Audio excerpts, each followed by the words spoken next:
Okay. So, Higurashi, huh? Nah, I'm just kidding. So this will be my first review video, I guess, and my first video with some editing in it. This is also inadvertently my first script, albeit not everything I'll be saying is actually going to be scripted. Either way, welcome to the video.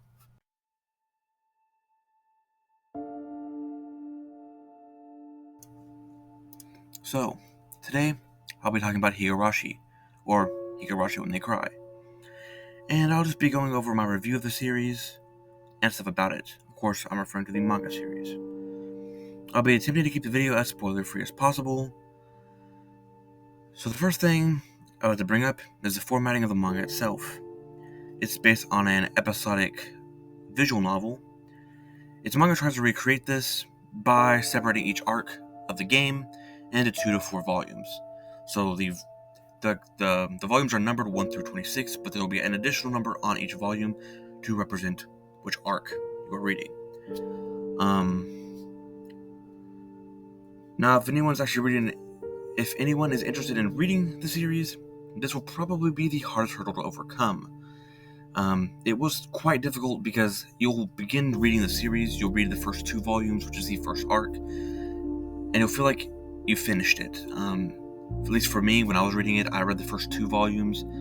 I thought they were great. Moved on to the 3rd and 4th, which are their own arc within themselves. It's just 3 and 4. And it's just hard to want to continue reading it because each arc ends, and then the story basically resets every single time you get to a new arc. It just makes it hard to want to continue reading the series all at one time. Honestly, if you were to buy it, it'd probably be good to just buy them in arcs at a time and read them that way. Getting into what Higurashi is actually about. Well, to put it bluntly, and as simply as possible, it's about children murdering each other. Now, obviously, there's more to it than just that, but that's a very, very, very simple synopsis.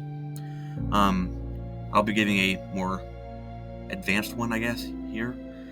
Higurashi is about a boy who moves to Hinamizawa, which is a tiny village located basically in the middle of nowhere. As the story progresses, we begin to learn about strange murders in Hinamizawa that take place every single year on the village's annual festival, the Cotton Drifting Festival.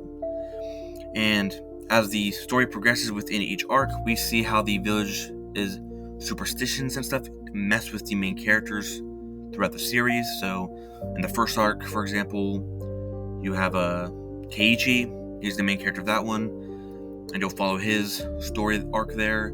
The second one, it's been a decent amount of time since I read those first 2 arcs. I believe, if I remember right, it's Rina, I think, is the main character of the second arc.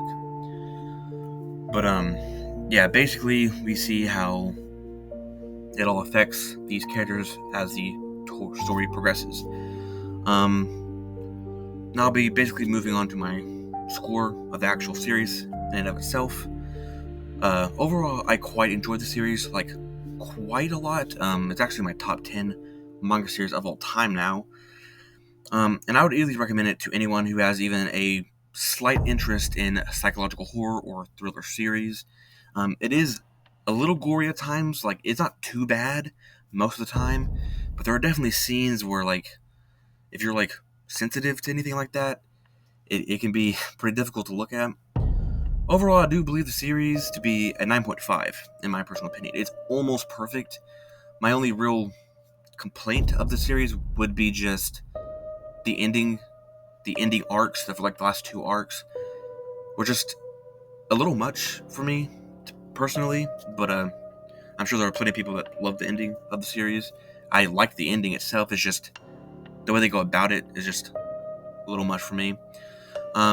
Of course, I'll be picking up the continuation of the series, Higurashi When They Cry Go, which I believe is just Higurashi When They Cry New, and Higurashi When They Cry Meguri, which I don't quite know what that means, but to my knowledge, it's you read Go first, then Meguri, and then that should be the entirety of Higurashi. And overall, I would easily recommend this series to pretty much anybody, to be honest. But age almost doesn't matter. Like, I'd say if you're like maybe below the age of 13, then maybe not read it, but it is a very good series, very solid read, and I'd recommend this any day of the week.